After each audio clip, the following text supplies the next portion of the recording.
Everyone. तो देखो ये वाला क्वेश्चन डिस्कस करते हैं। इसमें आपको कहा है कि write various carbocations obtained from two methyl butane and arrange them in increasing order of stability. ठीक है, तो सबसे पहले 2-मिथाइल ब्यूटेन के पॉसिबल कार्बोकेटाइंस बनाने हैं, जितने भी पॉसिबल बन सके। ठीक है, पहले लिखेंगे 2-मिथाइल ब्यूटेन, तो क्या हो जाएगा, 4 कार्बन्स आपको लगाने हैं, 1 2 3 एंड 4।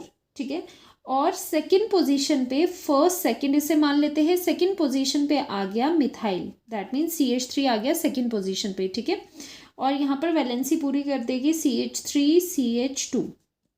ठीक है, अब देखो, अब कार्बोकेटाइन कैसे बनते हैं। कार्बोकेटाइन बनते हैं by the removal of hydrogen. ठीक है, हम क्या करेंगे, कार्बोकेटाइन बनाने के लिए हम H नेगेटिव को निकाल देंगे सो दैट वहाँ पर पॉजिटिव साइन आ जाए। ठीक है, अब डिफरेंट डिफरेंट हाइड्रोजन्स आपको देखने हैं, कौन कौन से हैं, जितने डिफरेंट कार्बन्स हो गए, ठीक है, जितने सेट ऑफ डिफरेंट आप ये कहो कि हाइड्रोजन्स हो गए, उतने ही डिफरेंट क्या बनेंगे, कार्बोकेटाइंस बनेंगे।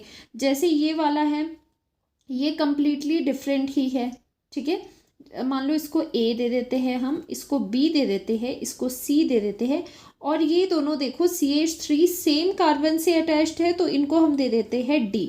ये दोनों जो हाइड्रोजन्स है यहाँ पर, ये 3 और ये वाले 3, ये क्या है, ये इक्विवेलेंट है। ठीक है, तो अगर आप इनके हाइड्रोजन्स यहाँ से निकालते हो, H नेगेटिव यहाँ से निकालोगे, चाहे आप H नेगेटिव यहाँ से निकालोगे, तो क्या बनेगा आपके पास, इक्विवेलेंट क्या बनेगा, इक्विवेलेंट आपके पास कार्बोकेटाइन बनने वाला है। ठीक है, तो आपको क्या करना है, आपको रिमूव करना है, इसमें से रिमूव करोगे आप हाइड्रोजन्स। ठीक है, तो फर्स्ट ऑफ ऑल क्या करते हैं, हम करते हैं हाइड्रोजन रिमूव यहाँ से ज़रा। ठीक है, हाइड्रोजन जब हमने यहाँ से रिमूव करा तो हमारे पास कौन सा कार्बोकेटाइन बना, तो यहाँ से हम कार्बोकेटाइंस बनाना हम शुरू कर रहे हैं। ठीक है, तो फर्स्ट ऑफ ऑल हमने A वाले को रिमूव करा, यहाँ से एक H नेगेटिव आप रिमूव करोगे, तो यहाँ पर क्या बनेगा, यहाँ पर पॉजिटिव आ जाएगा, और कार्बोकेटाइन कुछ ऐसा बनेगा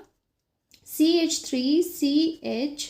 ठीक है, यहाँ पर CH3 और यहाँ पर CH2 और यहाँ पर CH2 रह जाएगा, क्योंकि हमने रिमूव किया है H नेगेटिव, तो इस पे आ जाएगा कौन सा चार्ज, पॉजिटिव चार्ज। तो ये बना एक कार्बोकेटाइन जिसमें इस पोजीशन पे पॉजिटिव चार्ज है। ठीक है, तो अगला क्या करेंगे, A से हमने रिमूव कर दिया, अब B वाला हाइड्रोजन रिमूव कर देते हैं। ठीक है, B वाला जब हमने हाइड्रोजन रिमूव किया तो क्या आया, CH3CH, यहाँ पर CH3 भी था, यहाँ से एक हाइड्रोजन रिमूव किया, H नेगेटिव हमने रिमूव किया है। क्या रिमूव कर रहे हैं, रिमूव करना है आपको H नेगेटिव, सो दैट इस पे क्या बने, पॉजिटिव रह जाए।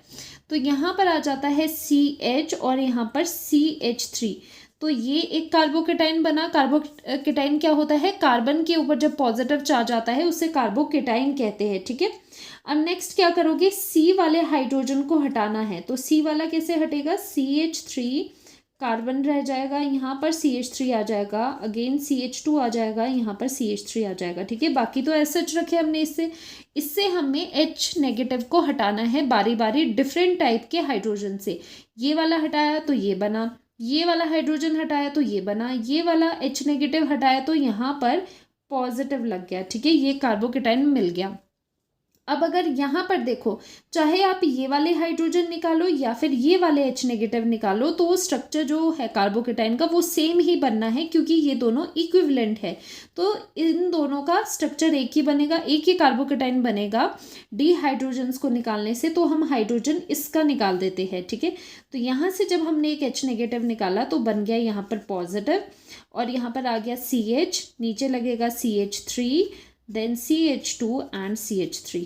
ठीक है, तो ये 3 आपके पास क्या है, ये 3 आपके पास कार्बोकेटाइन आए हैं। ठीक है, तो अगर हम इन्हें डिग्री दे तो ये कौन से डिग्री का कार्बोकेटाइन है, ये है 1 डिग्री कार्बोकेटाइन। 1 डिग्री क्यों है, क्योंकि ये जो कार्बोकेटाइन वाला कार्बन है, ये जो पॉजिटिव है, ये फर्दर सिर्फ एक ही कार्बन से लिंक्ड है, और ये वाला कार्बोकेटाइन क्या है, 2 कार्बन से लिंक्ड है, तो ये हो गया 2 डिग्री कार्बोकेटाइन।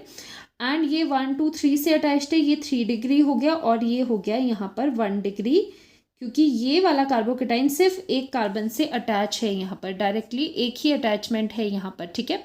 तो ये तो कार्बोकेटाइन्स आ गए। तो दूसरा काम क्या दिया है कि इंक्रीजिंग ऑर्डर ऑफ स्टेबिलिटी आपको लिखनी है, ठीक है। अब इनके हम नंबरिंग दे देते हैं, ज़रा इसको हम मार्क कर देते हैं, इसको मार्क कर देते हैं नंबर 1, ठीक है, इसको नंबर 2, इसको नंबर 3 एंड इसको नंबर 4 हम मार्क कर देते हैं, ठीक है। ये हमने इनकी नंबरिंग दी है, ठीक है। ये है डिग्रीज, ये जर्नली नंबरिंग दी है सो दैट हम ऑर्डर लिख पाए, ठीक है। अब एक चीज़ यहाँ पर देखो, CH3 का क्या इफेक्ट होता है, CH3 का होता है plus I effect, that means electron releasing effect होता है, ठीक है। तो यहाँ देखो CH3 क्या करेगा, CH3 से इलेक्ट्रॉन रिलीज हो गए, ठीक है। और मैंने क्या कहा था, किसी भी तरह से अगर चार्ज को आप क्या कर पाओ, चार्ज को कम कर पाओ या फिर चार्ज को डिस्पर्स कर पाओ, तो उस वजह से क्या होता है, स्टेबिलिटी इंक्रीज होती है। यहाँ पर क्या है, यहाँ पर पॉजिटिव चार्ज है और CH3 के प्लस आई इफेक्ट की वजह से इनका क्या होता है, प्लस आई इफेक्ट होता है। उनकी वजह से जो ये चार्ज है, पॉजिटिव चार्ज है, वो कम हो रहा है, क्योंकि पॉजिटिव का मतलब होता है इलेक्ट्रॉन की कमी होना, और ये CH3 क्या है, इलेक्ट्रॉन प्रोवाइड करके CH3 की कमी को पूरा कर रहे हैं, ठीक है।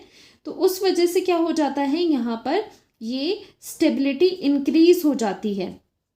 तो 3 डिग्री की सबसे ज़्यादा स्टेबिलिटी होगी।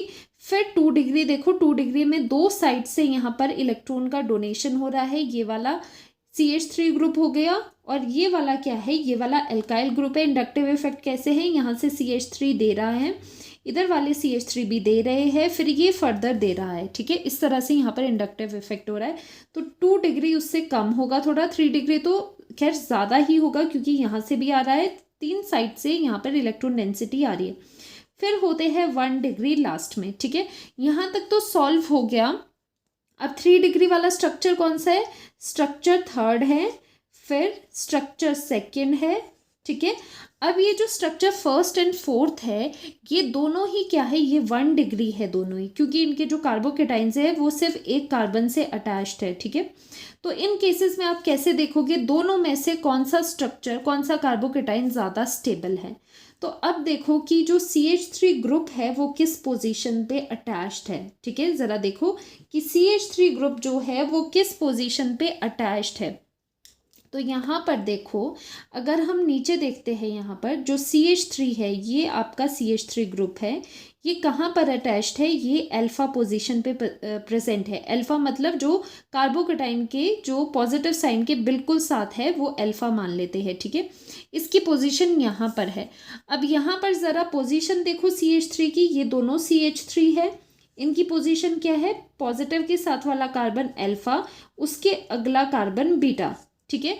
तो यहाँ पर जो डोनेटिंग ग्रुप है, एल्काइल ग्रुप्स है, वो बीटा पोजीशन पे प्रेजेंट है, और यहाँ पर जो है डोनेटिंग ग्रुप वो डायरेक्टली अल्फा पोजीशन पे प्रेजेंट है, ठीक है।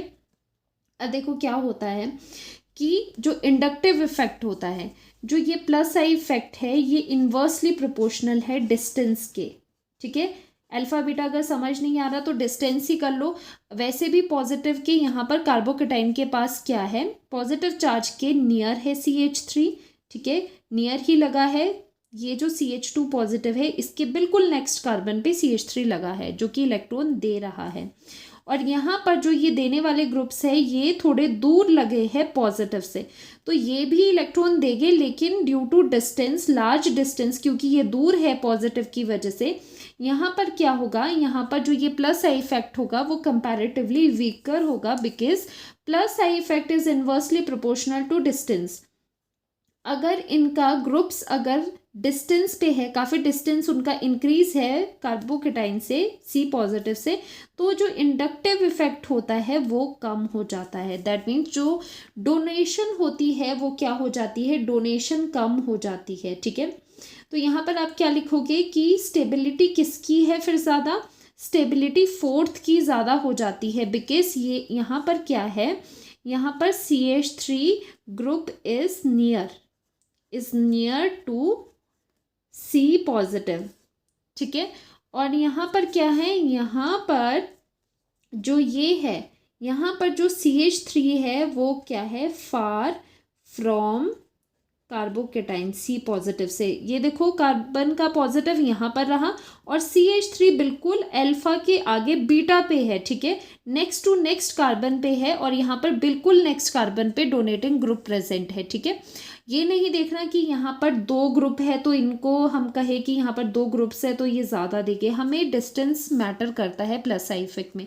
तो आपको ये चीज़ पता होनी चाहिए कि inductive effect is inversely proportional to distance. यहाँ पर डोनेटिंग ग्रुप अल्फा पोजीशन पे प्रेजेंट था, इस वजह से यहाँ पर स्टेबलाइजेशन पॉजिटिव चार्ज की ज़्यादा अच्छे से होगी, पॉजिटिव चार्ज का डिस्पर्जन अच्छा होगा और यहाँ पर दूर है तो इतना अच्छा यहाँ पर पॉजिटिव चार्ज नहीं कम हो पाएगा, ठीक है। तो स्टेबिलिटी का ऑर्डर क्या लिखेंगे, देखो 3 डिग्री पता था कि सबसे ज़्यादा स्टेबल होता है, देन उसके कम आएगा 2 डिग्री, ठीक है, फिर 1 डिग्री दोनों थे तो हमें यहाँ पर प्रॉब्लम आ गई थी, पर दोनों में से भी जो 4th वाला है वो क्या होगा, वो ज़्यादा स्टेबल होगा और सबसे कम क्या होगा, फर्स्ट स्ट्रक्चर सबसे कम होगा। तो ये ऑर्डर है स्टेबिलिटी का कार्बोकेटाइन्स की, ठीक है। तो देखो सबसे पहले हमें क्या देखना होता है कि 3 डिग्री वाला ज़्यादा स्टेबल है क्योंकि तीनों साइड से इलेक्ट्रॉन की सप्लाई आ रही है, फिर 2 डिग्री है क्योंकि 2 डिग्री थोड़ा कम हो जाता है क्योंकि 2 साइड से, ओनली 2 साइड से ही सप्लाई आ रही है जो कि इसके साथ लिंक्ड है। बेशक यहाँ पीछे से भी सप्लाई है लेकिन हमें डायरेक्ट लिंकेज देखनी है। और 1 डिग्री में यहाँ पर प्रॉब्लम इसलिए आ गया था क्योंकि दोनों 1 डिग्री है लेकिन डिस्टेंस में जो डोनेटिंग ग्रुप है ये इसके थोड़ा पास लगा है, ये दोनों ग्रुप्स इससे दूर है बीटा पोजीशन पे, ठीक है। तो 4th जो कार्बोकेटाइन है 4th नंबर का वो ज़्यादा स्टेबल होगा फर्स्ट से, ठीक है। तो ये क्वेश्चन बहुत ही ज़्यादा इम्पॉर्टेंट हो जाता है, ठीक है। देखो इसमें कितना सब हमने करा, पहले इसके हमने कार्बोकेटाइन बनाए, कार्बोकेटाइन बनाने के बाद हमने उसका ऑर्डर लिखा, स्टेबिलिटी कैसे होगी, ठीक है। तो इस तरह के क्वेश्चन आपके एग्जाम में पूछे जा सकते हैं और ये NCERT का भी है क्वेश्चन, तो ये बिल्कुल इंपॉर्टेंट बन जाता है, ठीक है। तो मिलते हैं नेक्स्ट वीडियो में, बाय बाय।